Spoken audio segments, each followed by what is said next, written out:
আজকে বাড়ি একটুখানি মনে হলো তাড়াতাড়ি এসে পৌঁছেছি, কারণ আকাশে তখনও একটুখানি আলো দেখতে পাচ্ছিলাম, মানে সন্ধে পুরো হয়নি। এসেই প্রথমেই বারান্দায় বসলাম দুটো বাচ্চাকে নিয়ে। আজকে আমি রিকের বানানো শাড়ি পরেছিলাম, থ্রেড বাবা। রিকের কোম্পানির নাম থ্রেড বাবা। ওসব গামছা দিয়ে কাজ করে, গামছা জুড়ে জুড়ে কাজ। আমি বলেছি না, রিকের কথা বলতে গেলে অনেকগুলো এপিসোড আমায় করতে হবে, অনেকগুলো ব্লগ করতে হবে, বলে শেষ করা সত্যি খুব কঠিন। রিক আর এই প্রজন্মের ছেলে, কিন্তু রিক এই প্রজন্মের ছেলে হয়েও একদমই অন্যরকম। বাড়িতে দেখো, তুমি বিদিশা বলেছিলে বাচ্চাদের দেখতে চাও, এটা হচ্ছে চুলবুল। এরা দুজনেই কেউ ছবি তুলতে খুব একটা চায় না, এটা ঠিক আমার অপোজিট। প্রচণ্ড টায়ার্ড ছিলাম, এসে খাটের মধ্যেই শুয়ে পড়েছি চেঞ্জ না করে। ভাবলাম তোমাদের সঙ্গে একটু গল্প করে নিই আগে। আজ আবার আমার স্কুলের বন্ধুদের সাথে, এক স্কুলের বন্ধু আসবে সুতপা, ওর সঙ্গে দেখা করার আছে। তার আগে কিছু কাজও আছে, তার আগে মনে হলো তোমাদের সাথেও একটু গল্প করে নিই। এই শাড়িটা হচ্ছে গ্রিন অ্যান্ড অরেঞ্জে, একটু সি গ্রিন টাইপের। প্রত্যেকটা গামছা কিন্তু জুড়ে জুড়ে করা হয়। বিবি রাসেল যেটা করে সেটা গামছাটাকে বোনায়, আর ও করে গামছা বিভিন্ন স্টেট, বিভিন্ন ডিস্ট্রিক্ট থেকে গামছা সংগ্রহ করে, তারপর সেটাকে জুড়ে জুড়ে কম্বিনেশন করে সেগুলো বানায়, বা তার উপরে কোনো এমব্রয়ডারি করলো, কোনো মিরর ওয়ার্ক করলো, গুজরাটি কাজ করলো, কিছু করে সেগুলোকে করানো হয়, মানে সেগুলোও করে। রিক কখনো স্টিচিং শেখেনি, পেন্টিং শেখেনি সেরমভাবে, কোনো কিছুই শেখেনি। কিন্তু ও যা টাই অ্যান্ড ডাই করে, ও যা সেলাই করে, ও যা বাটিক করে, মানে না দেখলে সামনে থেকে বুঝতে পারবে না, ভাবতেই পারবে না, ভাববে তোমরা অনেক ট্রেনিং নিয়েছো হয়তো। এটা ওর একটা ভগবান দত্ত। ওর দাদু, রিকের দাদু, রিকের বাবা, ওরা সমস্ত কাঠের কাজ করতে পারে, বাড়ি বড় বড় আলমারি, খাট সব বানিয়ে ফেলতে পারে। বাট বাই প্রফেশন ওরা কিন্তু দে আর ডক্টরস, কিন্তু ওগুলোর প্রতি ওদের ভীষণ প্যাশন। আমার গামছা প্রচণ্ড ফেভারিট, এখন তো ভীষণ ইন ফ্যাশনে। গামছা শার্ট, গামছা শর্টস, গামছা ড্রেস, গামছা ব্লাউজ, যে কোনো জিনিস, শাড়ি তো আছেই। আমার তো লাল গামছা, যেটা একদম অরিজিনাল যে গামছা দেখে আমাদের অভ্যস্ত, সেটা আমার ভীষণ পছন্দের। আর এই ওয়েদারে গামছার শাড়ি বা গামছার যে কোনো জিনিস প্রচণ্ড আরামদায়ক। আমার কাছে তো অনেকগুলোই কালেকশানস আছে, জাস্ট বিকজ রিকের জন্য। আর ভাবতে পারবে না, আগে প্রচুর এক্সিবিশন করা হতো। অ্যাক্রোপলিস মলে আমরা যখন এক্সিবিশন করতাম, আমি যে শাড়ি জামাকাটা পরে আমি দাঁড়াতাম, মানে কাউন্টারে দাঁড়িয়েছি বিক্রি করার জন্যে, সবাই আমার শাড়ি জামাটাই নেবে। আমাকে গিয়ে বারবার টয়লেটে গিয়ে চেঞ্জ করতে হতো, করে এসে ওইটাই খুলে দিয়ে আমি বিক্রি করতাম। মানে এত মেমোরি, এত সুন্দর সুন্দর জায়গা, এক্সিবিশন।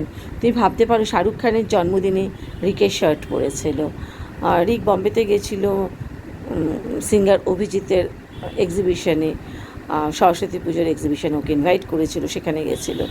ওখান থেকে কেউ একজন এসে শার্টটাকে পিক করে।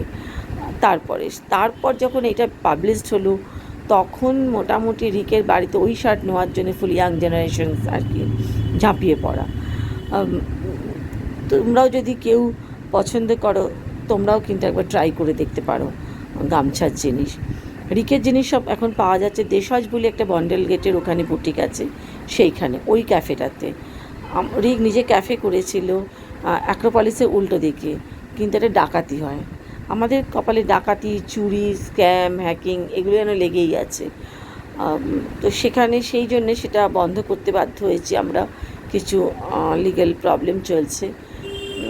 তো এখন রিকের সেই জন্য সমস্ত জিনিস দেশজ থেকে বিক্রি হচ্ছে। ওরা রিকের সমস্ত কিছু রেখেছে, গামছার সমস্ত কালেকশনস।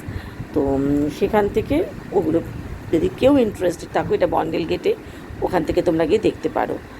আর যদি রিকের মধ্যে কখনো অনলাইন আসে, আমি তোমাদের নিশ্চয়ই জানাবো।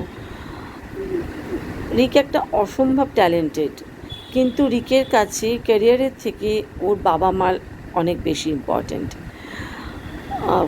এটা আমি আগেও বলেছি, এখনও বলছি। ও পিএইচডি করছে লয়ে, ও সিস্টার নিবেদিতা থেকে করছে, ওখানে ও পড়ায়। ওর পড়াতে প্রচণ্ড ভালো লাগে। ওর অনেক ইচ্ছে ধরনের ওয়ার্কশপ করবার, টাই অ্যান্ড ডাইয়ের ওপরে, বাটিকের ওপরে। কিন্তু বিশ্বাস করো, মানে দিদি এত অসুস্থ, দিদির হাজব্যান্ডও অসুস্থ, তারপর ওদেরও একটা ডগি আছে, সব করেও কখনো নিজের জন্যেই ও সময় বের করতে পারে না। বেচারা এত ট্যালেন্টেড হওয়া সত্ত্বেও আমার রিকের জন্য অনেক অনেক কষ্ট হয়। মানে আমি ওর মতন ট্যালেন্ট আজকালকার দিনের ছেলেদের অনেক কম দেখেছি। মানে যারা সবাই তো ট্রেনিং নেয়, কিন্তু ওর কোনোটা ট্রেনিং নেওয়া নয়। এটা সত্যি ভগবানের দেওয়া। আর প্রচণ্ড বই পড়তে ভালোবাসে, প্রচণ্ড ভালো ভালো মুভি দেখতে ভালোবাসে, রান্না ওর প্যাশন। এমন কোনো রান্না নেই যেটা ও জানে না। কিন্তু এই সবের থেকে বেশি লাগে আমার হচ্ছে ওর বাবা মার প্রতি কেয়ার। দাদুর প্রতিও এতটাই কেয়ার ছিল।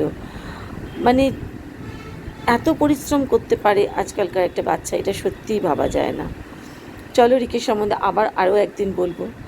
আজকে দেখো, এটাও একটা দেখো আমি গামছার শার্ট পরেছি, দেখছো গামছা জুট দিয়ে রেডি হয়ে গেছি। চাটা বানিয়েই তারপরে আমি দৌড়বো সিটি সেন্টার।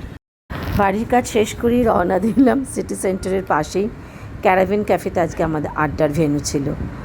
যারা সিটি সেন্টার 1 এসেছো তারা নিশ্চয়ই ক্যারাভেন ক্যাফে চিনবে। এটা ভীষণ ভালো একটা ক্যাফে, আর এদের খাবারও ভীষণ ভালো, কোয়ান্টিটি ভালো, আর এমন কিছু এক্সপেন্সিভ নয়। তো এখানেই ছিল আমাদের আড্ডা মারার ভেন্যু। সুতোকে নিয়ে আমরা একটা ভেবেছিলাম ভালো জায়গাতেই আসবো আড্ডা মারতে। আর এই যে সুতো হচ্ছে আমার স্কুলের বন্ধু। ঠিক কত বছরের সম্পর্ক ওর সাথে আমি বলতে পারবো না, মনে নেই, টেপ ফ্রক পাওয়ার থেকে মনে হয়। আর কুমকুম আর নূপুর, এই যে কুমকুম আর নূপুর, এরা হচ্ছে আমার সব জিমের বন্ধু। এদের সঙ্গে 25 বছর হয়ে গেল আমার সম্পর্ক, আমাদের বন্ধুত্ব। পরিবারই আমরা, অ্যাকচুয়ালি পরিবার। আমি তো এমনিই বলি এক্সটেন্ডেড ফ্যামিলি, সব বন্ধুরাই আমাদের, সত্যিই তাই। আমার যখন বাবা ছিল তখন আমার এই সব বন্ধুরা আমরা একসঙ্গে ঘুরতে যেতাম। বাবা প্রত্যেকটা বন্ধুকে পুজোতে শপিং করা, গিফট কিনতো, ঘুরতে গেলে গিফট কিনে দিত। মানে এদের, আমাকে আর ওদের আলাদা কিছু ভাবতো না। আর সুতো তো একেবারেই মেয়ে। সুতো হচ্ছে অসম্ভব ভালো, একজন প্রফেশনাল সিঙ্গার, একজন ভীষণ ভালো আঁকে। ও রবীন্দ্রভারতীতে গানের টিচার, ও বাণীচক্রে গান শেখায়, বাড়িতে গান শেখায়, অসম্ভব ভালো। ও জি সারেগামাতে যখন অনু কাপুর যে শো করতো সেখানে গেছিলো। আমরা এলেই এই আইটেমটাই ম্যাক্সিমাম সময় আমরা অর্ডার করি। এখানে থাকে 2টো গ্রিল টোস্ট, 3টে ডিম দিয়ে অমলেট, 2টো আলু টিক্কা, আর একটা হচ্ছে গ্রিল টমেটো। এটা অসাধারণ খেতে এই প্লেটটা, আর সস্তা, মাত্র 200 টাকা দাম। সেই কারণে এটা আমাদের সবার খুব পছন্দের, এবং খেতেও ভীষণ ভালো, ভীষণ হেলদি। আমি তো গেলেই, অন্যরা সবাই কিছু খেলেও, অন্য অর্ডার কিছু করলেও আমি এটাই অর্ডার করি। বাট এদের খাবার ভীষণ ভালো, নুডলস, ফ্রাইড রাইস সবই ভালো। আমাদের আড্ডার টপিকে বরেরা আসবে না, আমাদের আড্ডার টপিকে শাশুড়ি থাকবে না, এটা কিন্তু হতে পারে না। আমাদের আড্ডার টপিকে বেড়াতে যাওয়া থাকবে না, নেক্সট কবে কোথায় যাব তার প্ল্যান হবে না। এগুলো হচ্ছে খুব কমন টপিক। এছাড়া তো আছেই আরও অনেক টপিক, সেইগুলো পরে বলবো আবার তোমাদের। কিন্তু কথা, আড্ডার কোনো মাথা মুন্ডু কোথাও নেই। কোথা থেকে শুরু হচ্ছে কোথায় শেষ হচ্ছে আমরা নিজেরাও জানি না। কিন্তু বক বক বক বক বকম বকম বকমের মতন, পায়রার মতন আমরা বক বক করে যেতে থাকি।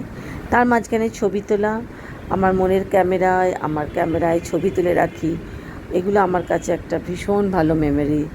আমি সবসময় মিস করি, আমার বাবা মার সঙ্গে আমার বেশি ছবি নেই বলে আমি অসম্ভব মিস করতে থাকি। এই হচ্ছে ক্যারাভেন ক্যাফে। আমাদের 1 ঘন্টাই কালকে প্রায় আড্ডা মেরেছিলাম। প্রত্যেকেরই বাড়িতে কালকে তাড়া ছিল, সুতোকে আবার বরকে খেতে দিতে হবে, সেই জন্যে আরও তাড়া। তারপর মেট্রো ধরবে, সেই জন্য আরও তাড়া। আমি আর নূপুর সল্টলেক থাকি, সুতো আর কুমকুম সল্টলেকের বাইরে থাকে, সেই কারণে ওদের আগে ছাড়তে হবে। সুতোকে ধরে অনেক আদর করলাম। কেমন লাগলো তোমাদের আমার ব্লগ?